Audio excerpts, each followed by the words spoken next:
The Adventures of Robin Hood, Chapter 17. Trying a Different Life.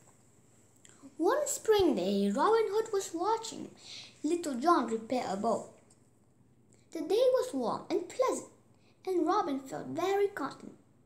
"I'd rather lived here than in the king's palace," announced Robin.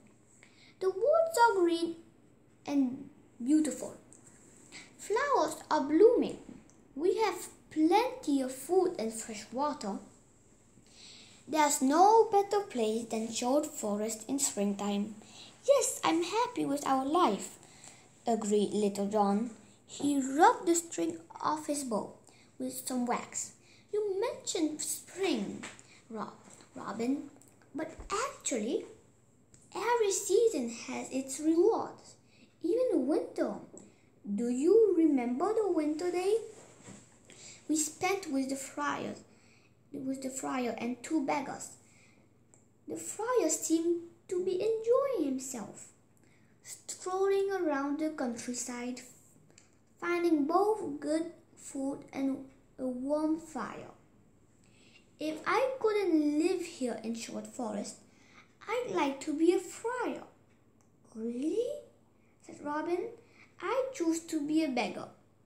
I thought those two beggars led a happier life. They told such wonderful stories about meeting people." Suddenly, Robin had an idea. "Let's make an adventure today. I'll try begging while you try a friar's life, and then we'll see who had the most fun." Little John laid down his bow. "Let's do that." Robin and his band kept a chest filled with all kinds of clothes. Little John pulled out a grey friar's robe and put it on. He tied a string of beads.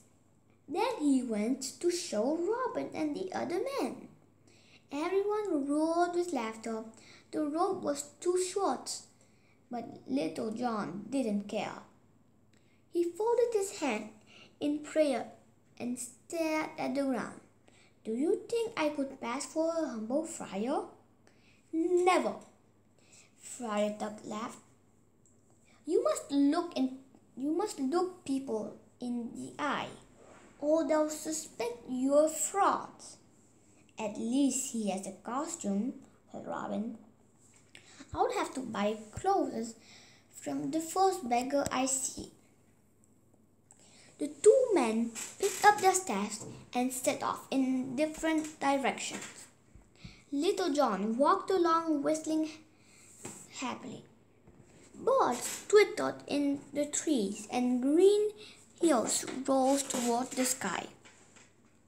Little John soon met three pretty girls carrying eggs to market. "Oh, you shouldn't have to carry those heavy baskets," said Little John. "Let me help you." "How will you manage all three baskets?" asked the first girl. "Like this."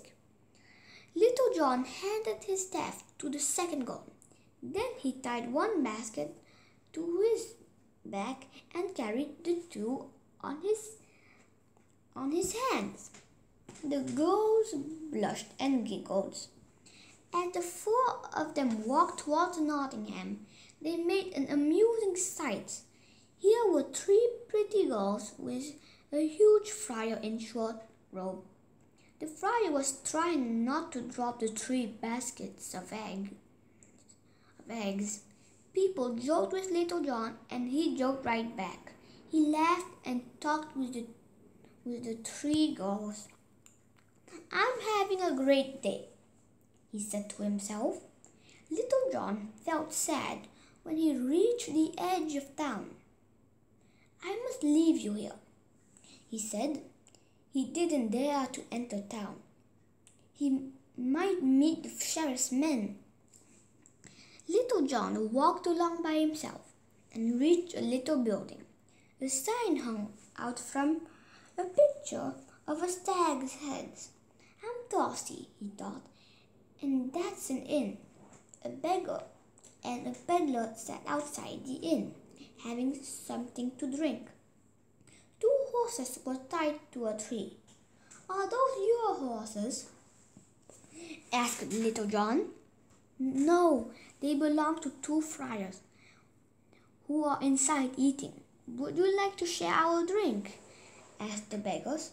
Oh, yes, I've been walking all morning and I'm quite thirsty.